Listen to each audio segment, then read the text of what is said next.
السلام علیکم ورحمۃ اللہ وبرکاتہ۔ حدیث پاک میں آتا ہے حضرت موسیٰ علیہ السلام نے اللہ پاک سے عرض کی، یا باری تعالیٰ مجھے کوئی ایسا عمل بتائیے، ایسا وظیفہ بتائیے جس کو کرنے سے میں آپ کے قریب ہو جاؤں۔ رب العالمین نے فرمایا موسیٰ پڑھ لا الہ الا اللہ۔ حضرت موسیٰ علیہ السلام نے فرمایا اللہ مجھے ایسا مخصوص خصوصی ورد بتاؤ، وظیفہ بتاؤ جس سے میں آپ کے قریب ہو جاؤں۔ رب العالمین نے فرمایا موسیٰ پڑھ لا الہ الا اللہ۔ حضرت موسیٰ علیہ السلام نے فرمایا اللہ یہ تو ساری مخلوق پڑھتی ہے۔ رب العالمین نے فرمایا موسیٰ یہ کلمہ اتنا وزنی ہے، اگر ساتوں زمین اور ساتوں آسمان اور اس کے اندر جو کچھ بھی ہے ترازو کے ایک پلڑے میں رکھ دیا جائے اور دوسرے پلڑے میں لا الہ الا اللہ اس کو رکھ دیا جائے تو یہ پلڑا جھک جائے گا۔ حدیث پاک میں آتا ہے جس نے ایک دفعہ پڑھا لا الہ الا اللہ، اللہ پاک اس کے سارے گناہوں کو معاف فرما دیتے ہیں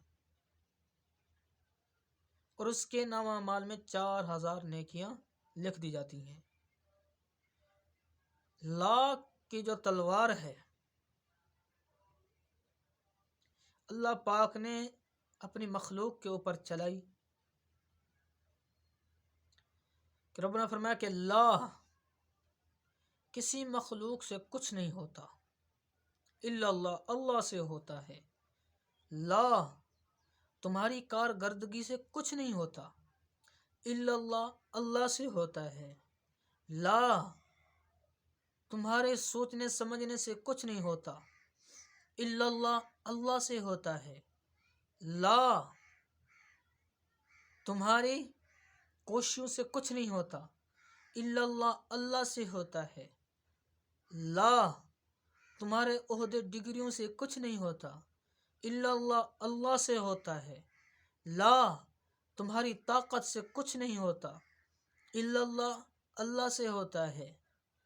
ہاں لا تمہارے کرنے دھرنے سے کچھ نہیں ہوتا الا اللہ، اللہ سے ہوتا ہے۔ لا تمہارا زمین کے اندر بیج ڈالنے سے کچھ نہیں ہوتا الا اللہ، اللہ ہی اس کو نکالتا ہے۔ ہاں میرے محترم بھائیو دوستو، یہ لا کی تلوار اللہ پاک نے اپنے مخلوق کے اوپر چلائی ہے۔ لا الہ الا اللہ، اللہ کے سوا کوئی معبود نہیں ہے، کوئی عبادت کے لائق نہیں ہے۔